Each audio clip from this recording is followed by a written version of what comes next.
Um capítulo da história da língua portuguesa está terminando agora na virada do ano. Depois de um período de 6 anos de transição, passam a ser obrigatórias no Brasil as regras do acordo ortográfico que foi assinado com Portugal e mais 6 países. Só que essas regras ainda provocam dúvidas e críticas.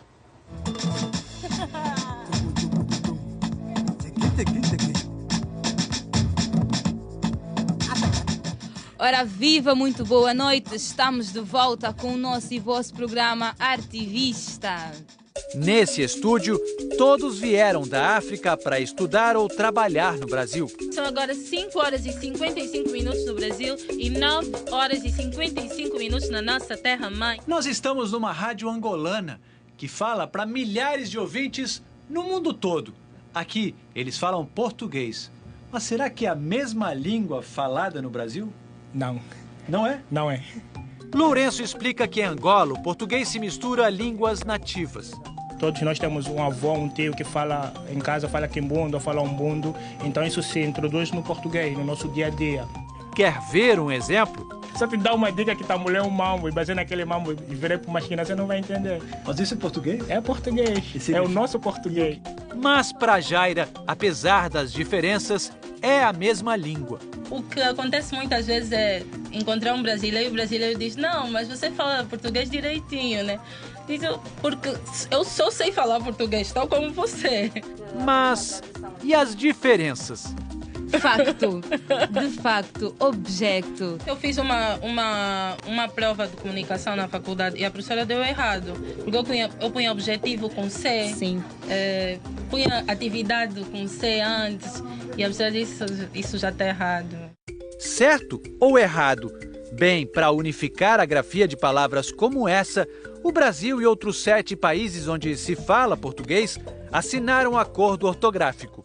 O acordo é uma declaratória de que os países vão cooperar, vão trabalhar conjuntamente pela língua e através da língua. Em torno de 1% das palavras da língua portuguesa foram modificadas. Objetivo com C, a moda portuguesa, não existe no vocabulário comum criado a partir do acordo, mas ainda está lá no vocabulário da Academia Brasileira de Letras. Com C ou sem ele, tanto faz. Quem resolve a dúvida? No Brasil, o governo brasileiro. A lei que criou o acordo ortográfico, em vigor desde 2009, não definiu qual vocabulário vale no país. Mas mudou algumas coisas. O alfabeto passou a ter 26 letras. Entraram o K, o W e o Y. Acentos e o uso do hífen foram uniformizados. Mini saia, como é que é? Eu acho que leva hífen, né? Mini saia, não é isso? Mini saia é tudo junto. Aliás, sempre foi. Outras polêmicas é que transformaram o acordo numa saia justa. Pé de moleque é com hífen ou sem hífen? Pé de moleque é com hífen, não é? É sem hífen. Então, é sem hífen. Então tá difícil de entender. Palavras com 3 ou mais elementos só levam hífen se forem nomes de bichos e plantas. Exceção: casos consagrados pelo uso, como cor-de-rosa e pé de meia. Pé de moleque não entrou na lista, por isso não tem hífen. São as exceções que incomodam tanto os críticos do acordo. Linguistas, políticos e juristas da Ordem dos Advogados do Brasil. Eles queriam regras mais claras. As pessoas podem confundir pode com pode, não pode? Pode ser confundido. Se ele pode... Bem, é claro que o contexto não vai retirar essa ambiguidade. O acento diferencial entre pode e pôde foi mantido. O mesmo não aconteceu com o verbo para e a preposição para. Nenhum tem acento. Quem critica o acordo não entende esse critério. O hífen também virou motivo de discórdia. Um exemplo: palavras que começam com o prefixo pré. Quando for pré, a pronúncia pré sempre vai vir com acento e com hífen. Quando for pré, é sem acento e sem hífen. Qual é a base disso? A base é a pronúncia dessas palavras. Só que nem sempre a pronúncia resolve a dúvida. Você conhece algum brasileiro que diga que tem uma doença pré-existente? Não, todo mundo diz doença pré-existente. Na Bahia as pessoas dizem preconceito. E a grafia oficial não é pré, acento, hífen, conceito. A grafia é preconceito tudo junto. A parte que diz respeito ao hífen é um desastre, né?